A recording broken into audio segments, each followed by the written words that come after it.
Okay, so what is the question? Sie haben am Wochenende einen Ausflug gemacht. You have done vacation. Sie waren in einer Stadt in der Nähe Ihres Heimatorts. So you were nearby of your, city. Ihr Freund oder Ihre Freundin kennt diese Stadt noch nicht.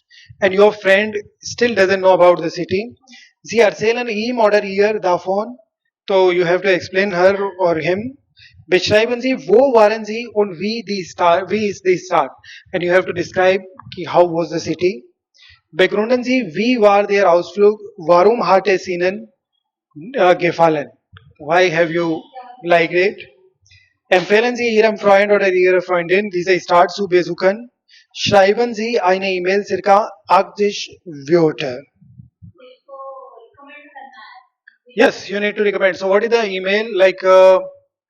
You need to, you have visited a city and it is located nearby of your city, and your friend doesn't know that city particularly, and you need to explain him or her about the city, and you will tell like what you have done there, what you have seen there, and after that you will recommend your friend also to visit it. Okay, so we will start, that in this email you are writing to your friend. So this is formal or informal? Informal. So how you will start? Lieber. Order lieber. Suppose we are writing to our friend Peter. So lieber Peter, dear Peter. Always remember when you will start the first line, then it will be always small. Will start with a small letter. How? Wie geht's?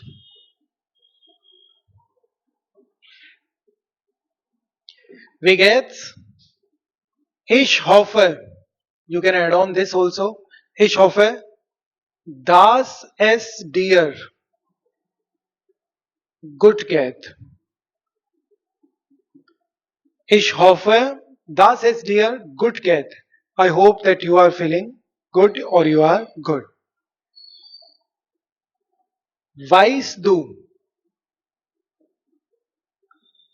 dass ich am letzten Wochenende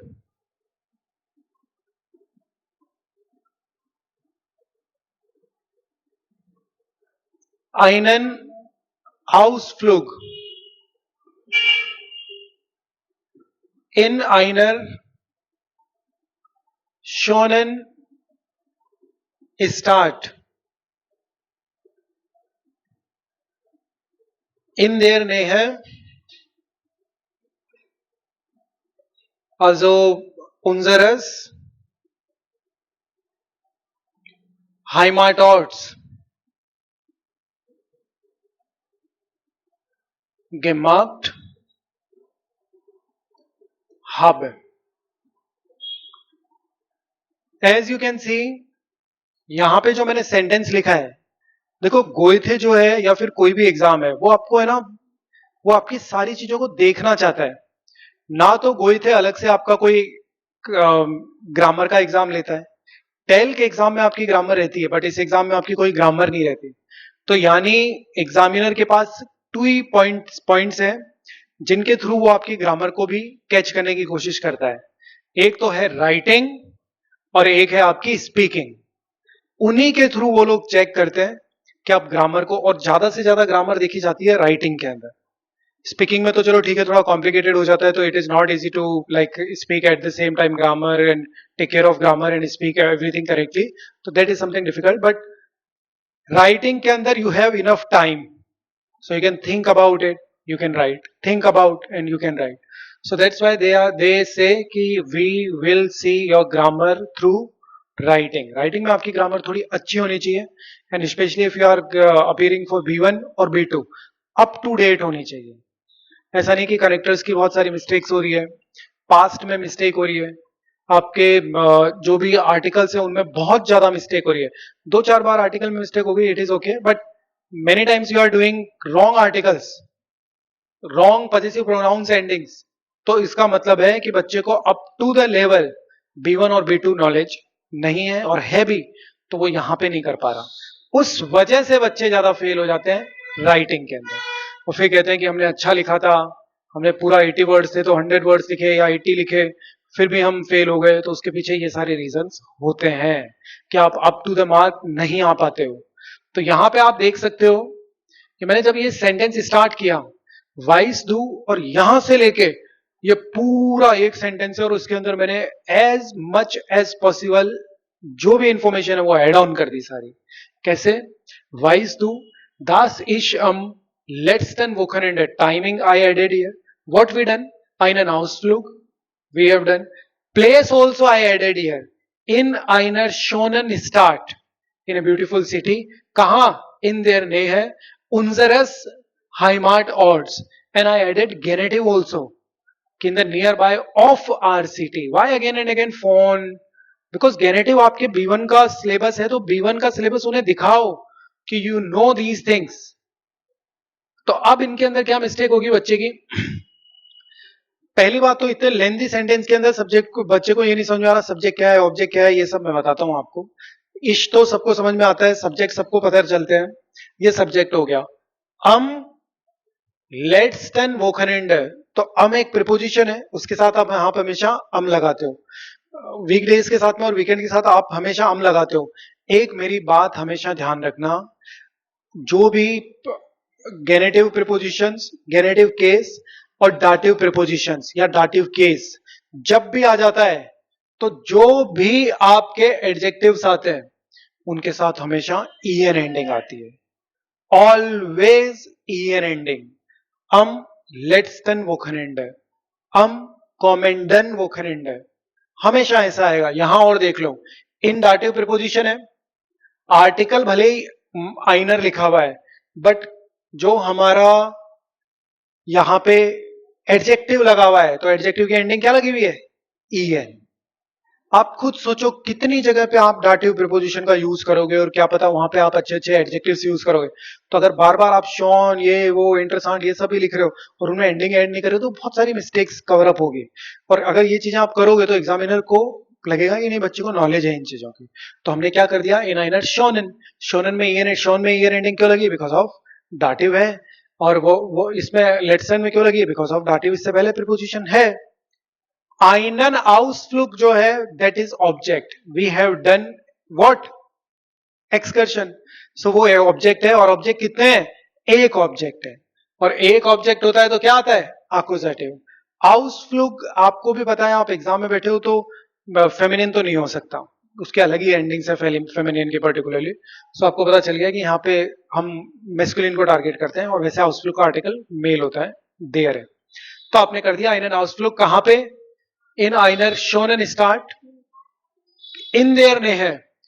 और ध्यान रखना, जब भी in their ने है ज्यादातर आता है, उसके बाद आप गेनेटिव यूज करने की कोशिश करो। आपको ये इंफॉर्मेशन तो क्वेश्चन के अंदर उन्होंने खुद ने भी दे रखी है, आपने सिर्फ कॉपी की है उसको। सो इन देयर ने है उनजरस हाइमार्ट ऑर्ड्स, ऐसे करके आपने उसको डन कर दिया। अब क्या होगा देखो, उन्होंने आपको बोला है कि सिटी के बारे में तो कुछ एक्सप्लेन भी करो। अब सिटी के बारे में एक्सप्लेन करना है तो क्यों ना हम यहां पे एक रिलेटिव जाट्स जो है वो यूज करें, रिलेटिव जाट्स भी यूज करना है, करेक्टर्स भी यूज करना है, सब चीजें आपको दिखानी पड़ेगी। दी दू, अब मैं सिटी की ही बात कर रहा हूं। दी दू, नॉक निस्ट, केंस्ट, मैंने अपने फ्रेंड को ही टारगेट कर दिया, क्योंकि क्वेश्चन ने भी कहा है हमें कि that you need to tell your friend कि यू डोंट नो। तो हमने ये भी कह दिया, दी हमने क्या ले लिया, किसके लिए यूज हो रहा है? सिटी के लिए। दी सब्जेक्ट नहीं है, सब्जेक्ट दू है। तो अब आप देख सकते हो मैंने आखिरी में क्या लिया है? केंस्ट। कॉन्जुगेशन दू के अकॉर्डिंग हो रहा है कि मैंने एक सिटी विजिट की, वो यहां पे थी और लास्ट वीकेंड पे करी, ये सारी इंफॉर्मेशन दे दी। फिर ऐसी सिटी विजिट करी जिसको तुम नहीं जानते। अब सिटी के बारे में और डिस्क्राइब करना है कि क्या था, कैसा था, अच्छा लगा, ये लगा, बुरा लगा, whatever. So next you can start with the city's information. The start heart, mir, wirklich. So the start heart, mir, wirklich, gefällt, gefallen, because past हो जाएगा क्योंकि सारी चीजें past में बनेगी। है ना, सारी चीजें पास्ट के अंदर रहेगी, प्रेजेंट लगाया नहीं और आपका सेंटेंस गलत है, क्योंकि आप सब कुछ पास्ट में डिस्क्राइब कर रहे हो। और गोइथे आजकल लगभग 7-8 मंथ से ज्यादातर पास्ट को टारगेट कर रहा है, और बच्चा प्रेजेंट में इन्वॉल्व होके आ रहा है, और वहां पे पास्ट में पूरा लिख नहीं पाता और 100% फेल। अब हर बच्चा क्या लिखेगा, दी स्टार्ट हार्ट मियर विकलिश गेफालन, दी स्टार्ट हार्ट मियर विकलिश गेफालन, या कुछ लिखेंगे भी नहीं, या कुछ ऐसे लिख देंगे कि इश फिंड, प्रेजेंट में बना देंगे इश फिंड दी स्टार्ट गुड इश हब, और कुछ थोड़ा सा और सही होगा बच्चा तो वो बनाएगा इश हब दी स्टार्ट गुड गेफुंडन। पर एग्जामिनर को क्या मजा नहीं आ रहा उस चीज में, वो सुबह से कॉपी चेक कर रहा है, उसमें सारे बच्चों के ऐसा ऐसा दिख रहा है कि निस्ट गुड गेफुंडन, निस्ट गुड गेफुंडन, तो बोले ये तो A1 का बच्चा भी कर देता है, A2 का भी कर देता है, तो ये कुछ अलग तो लाओ हटके, या तो आप गेफालन से बनाओ कि दी स्टार्ट हार्ट मियर विकलिश गुड गेफालन, तो वो थोड़ा सा एक अलग दिखेगा, या फिर आप कुछ और यूज करो जो और दूसरे यूज नहीं कर रहे हैं। सो दी स्टार्ट हार्ट मियर विकलिश बेआइंड्रुक्ट,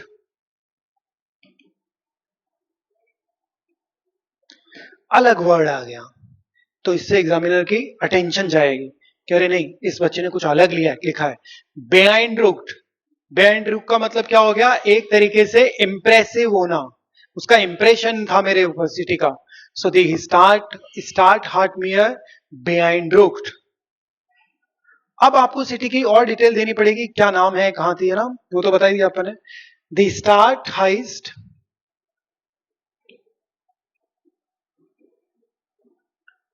उदयपुर, है ना, the city is called Udaipur. फिर हम क्या कह सकते हैं, Wir haben so viele Aktivitäten.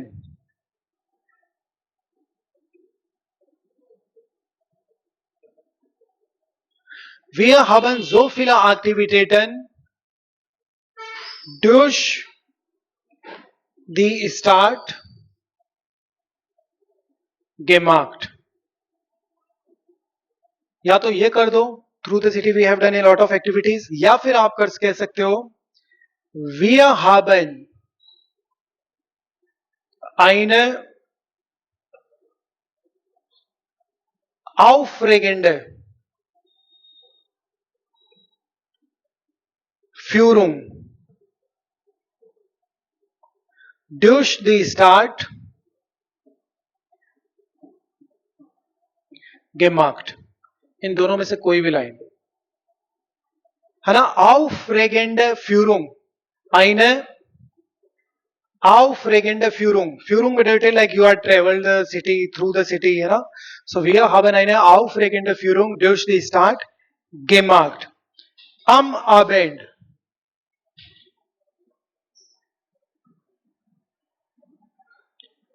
sind wir, always remember, always not like you are starting with ish, sometimes time related and other words should also come at first position.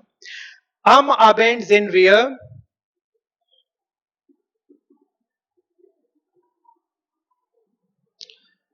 entlang des Sees einen interessanten Ausflug gemacht. Einen Ausflug gemacht. So am Abend sind wir, यहाँ पे haben आ जाएगा because movement नहीं है वो में. So am Abend haben wir entlang des Sees, एक lake है ना, along the river, along the lake, einen interessanten Ausflug gemacht, एक हमने इंटरेस्टिंग एक्सकर्शन ऐड किया.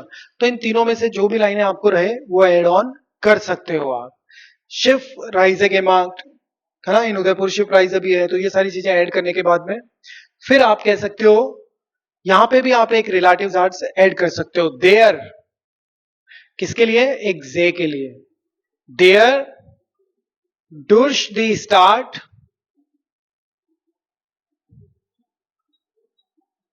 fließt, यानी जो लेक है थ्रू द सिटी, है ना, रिवर भी ऐड कर सकते हो, फ्लूसस कर सकते हो, वो ज्यादा बेटर रहेगा क्योंकि रिवर थ्रू द सिटी हो सकता है ना। क्या करता है, फ्लो करती है। यहाँ पे अपन ने सिटी के बारे में कर दिया। फिर उसके बाद में वहां के लोगों के बारे में भी हम डिस्क्राइब कर सकते हैं थोड़ा बहुत कि लोग कैसे थे। दी फ्रॉइंडलिशर und offene. Die freundliche und offene Art der Einheimischen.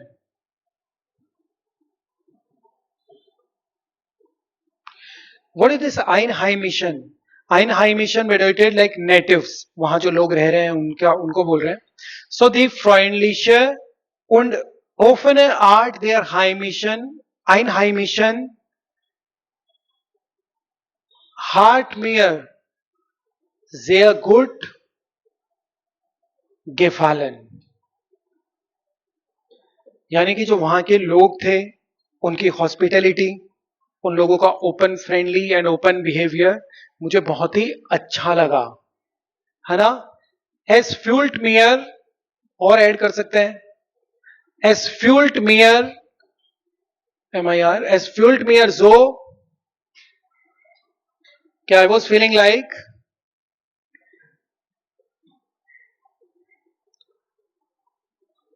ob ich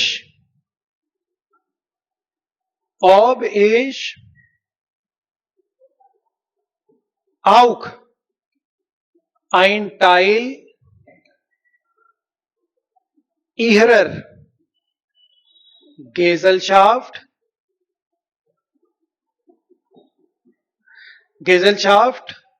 bin. Here we have used the connector ob. So because of ob, we need the conjugated verb at the end. तो देखो पूरा कितना अच्छा expression बन रहा है क्या, कि die freundliche und offene Art der Einheimischen, मैंने यहाँ पे क्या यूज किया है, गेनेटिव को भी यूज किया है, यानी कि the friendly and open art of the natives heart मियर sehr gut gefallen, कि उनकी जो आर्ट थी, ओपननेस, फ्रेंडली नेचर, ये मुझे बहुत अच्छा लगा. फिर एस फ्यूल्ट मियर जो, और मुझे ऐसा फील हो रहा था, ob ich auch ein Teil ihrer Gesellschaft bin. ihrer जो ऐड किया गया है वो गेनेटिव फिर से आया है. गेनेटिव के अंदर आपको पता है कि गेजलशाफ्ट जो है फेमिनियन है, और फेमिनियन में आप क्या आर्टिकल यूज करते हो गेनेटिव में, ER, यानी कि auch ein Teil ihrer Gesellschaft bin. क्या आई वॉज ऑल्सो थिंकिंग कि I am also the part of their society, है ना. Sometimes we visit any city, तब कभी कभी क्या होता है कि लाइक हम सिटी को विजिट कर रहे हैं, वी थिंक अरे यार यहाँ के लोग बहुत लूट रहे हैं, फ्रेंडली नेचर के नहीं है, किसी से रास्ता पूछ लिया तो अरे नहीं मुझे नहीं पता, ऐसे ऐसे कर रहे हैं. और एक होता है जैसे रियली में आप राजस्थान जाओगे, उदयपुर जाओगे, जैसलमेर जाओगे, जयपुर जाओगे, तो वहां के लोग बहुत फ्रेंडली है ना, एज लाइक मी. तो तो दे विल से कि if you will ask something कि हाँ आपको इधर जाना है ना, so they help people and they give respect also. Rajasthan में ये बहुत बड़ा कॉन्सेप्ट है कि you always give respect to people. हमारे यहाँ किसी को आपसे बोलना, ये वो, पधारो साहब, पहले ही पता है आप लोगों को. सो ob ich auch ein Teil ihrer Gesellschaft bin, कि देयर सोसाइटी की मैं भी, मुझे भी एक ये लगा. उसके बाद में you can talk about a little bit food also, because already बहुत लेंदी हो चुका है, तो हम कटअप करने की कोशिश करेंगे, बट मैं तो यहाँ जो कुछ हो सके आपको बताने की कोशिश कर रहा हूं.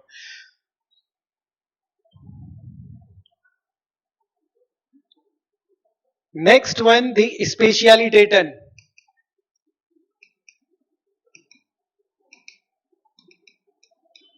Die Spezialitäten von Udaipur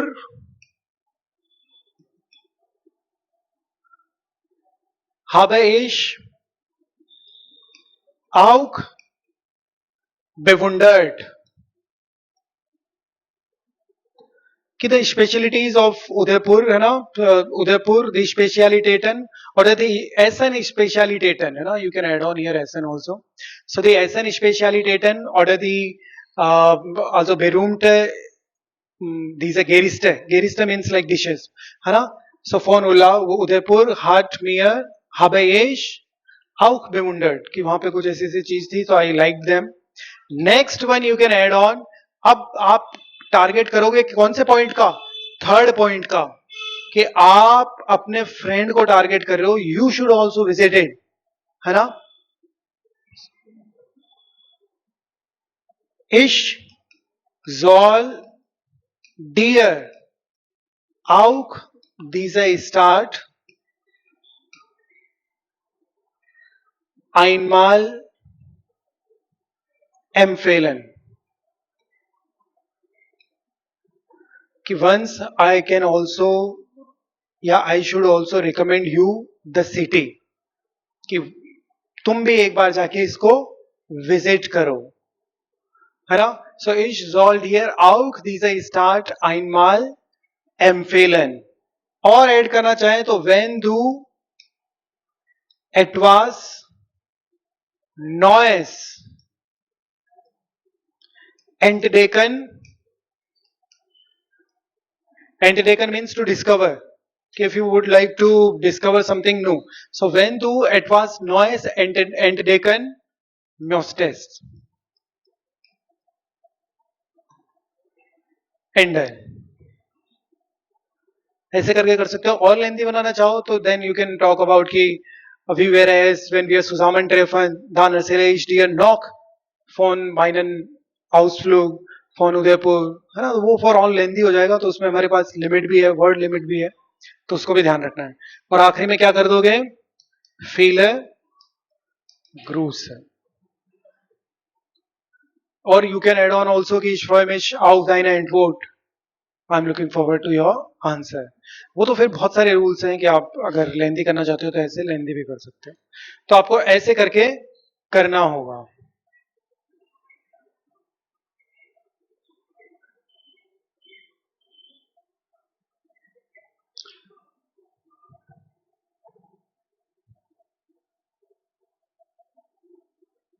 तो देखो क्या हो गया यहाँ पे, लीबर पैटर वी गेट्स ich hoffe das ist dir gut geht, I hope you are feeling good.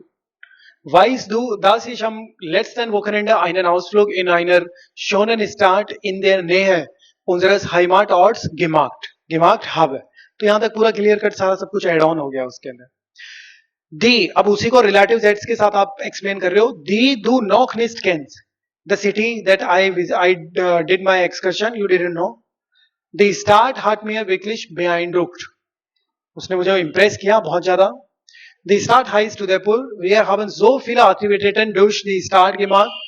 और या फिर आप wir haben eine aufregende Führung durch die Stadt gemacht. या फिर am Abend haben wir entlang des Flusses oder Sees einen interessanten Ausflug gemacht. इन तीनों में से कोई भी लाइन आप यूज कर सकते हो. Any one of them, है ना, सारी नहीं, ये इन तीनों में से. फिर उसके बाद में फ्लूस का बता देंगे. There durch die Stadt fließt, जो रिवर है थ्रू द सिटी जाती है. फिर ये वाली लाइंस बहुत इंपॉर्टेंट है कि दी फ्रेंडलिश und offene Art der Einheimischen, यानी कि जो फ्रेंडली एंड ओपन आर्ट थी उनकी नेटिव्स की, heart mir sehr gut gefallen, और उसने मुझे बहुत ही लाइक किया मैंने. Es fühlt mir so कि I felt like this, ob ich auch ein Teil ihrer Gesellschaft bin, कि I was feeling कि I am also the part of their society. Die Essen-Spezialitäten von Udaipur habe ich auch bewundert, oder hat mir auch bewundert, उन्होंने मुझे wonder किया कि अरे वाह कितना अलग ही टेस्ट है. alles hat mir sehr gut geschmeckt, ये भी ऐड कर सकते हो आप. alles hat mir sehr gut geschmeckt und ich habe auch einige Süßigkeiten von Udaipur aus Udaipur für dich gebracht. ये भी ऐड कर सकते हो. ऐड करने में क्या है, वो तो आपको पता ही है, कुछ भी ऐड करो. फिर है next one is soll dir auch diese Stadt einmal empfehlen, क्या I should recommend you once the city. Wenn du etwas Neues entdecken möchtest, if you would like to like see something new or discover something new. Entdecken means to discover. Oder ausprobieren können Sie auch benutzen hier. Ausprobieren bedeutet to try. Wenn du etwas Neues ausprobieren möchtest, if you would like to try something new, है ना, dann empfehle ich dir gern diese Stadt einmal zu besuchen. और या फिर ऐसे भी कर सकते हो, ich will oder ich möchte dir auch diese Stadt einmal empfehlen zu besuchen. और सू बेसिस टिकन, ये भी कर सकते हो, है ना। सू प्लस इन्फिनेटिव भी यूज हो सकता है। और फिर उसके बाद में इश आउ दाइन इन्वर्ट, है ना। और या फिर आप और भी ऐड कर सकते हो कि also wie wäre es, wenn wir vielleicht zusammentreffen, dann erzähle ich dir noch über meinen Ausflug in Udaipur, then I will explain you more about your or my vacation, है ना, more about my vacation। ऐसे करके आपको कर देना है। तो उससे क्या होगा कि आपको एग्जामिनर को लगेगा, एग्जामिनर को, कि कहीं ना कहीं बच्चे की नॉलेज अच्छे लेवल पे है और वो पास हो जाएगा। सिर्फ ये एक ही वे नहीं है, आप अलग अलग तरीके से लिख सकते हो। देखो मेल राइटिंग या कोई भी राइटिंग का एक अलग वे नहीं है, जैसा हमें लग रहा है हमने वैसा लिख दिया। इसको और तरीकों से भी लिख सकते हो और किसी चीज पे फोकस कर सकते हो, तो ऐसे करके हो जाएगा। ठीक है।